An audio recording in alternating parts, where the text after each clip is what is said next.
Story this afternoon. The Phoenix City Council has approved a request for the police department to receive implicit bias training for all officers. And this announcement comes as the department and Chief Jerry Williams are facing sharp criticism from the public over the amount of officer-involved shootings that have happened so far this year. Team 12's Charlie City is verifying the facts about implicit bias and whether or not it can be overcome. Charlie?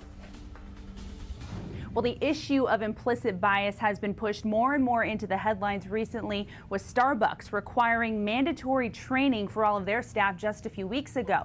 And so we reached out to our expert to verify some of the questions we have about this issue. You may be asking yourself what singer Susan Boyle has to do with implicit bias.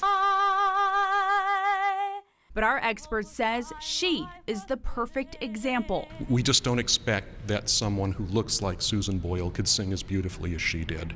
Implicit bias affects almost all people and is the result of a variety of factors that subconsciously shape your feelings and opinions about certain groups of people. Charles Adornetto is a judicial education officer who provides implicit bias training to judges and police in Maricopa County. The result of your upbringing, the media that you're exposed to, since it starts at an early age, a large part of it may come from your family. And bias is not limited to just race, but can also include gender, socioeconomic status, and even weight. So the first step is to recognize that.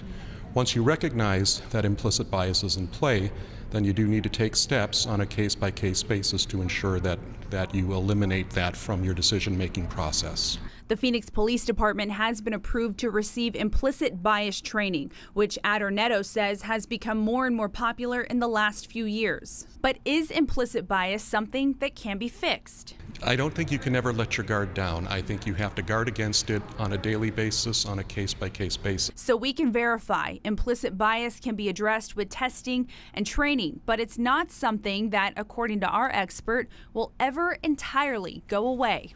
Charlie City, 12 News.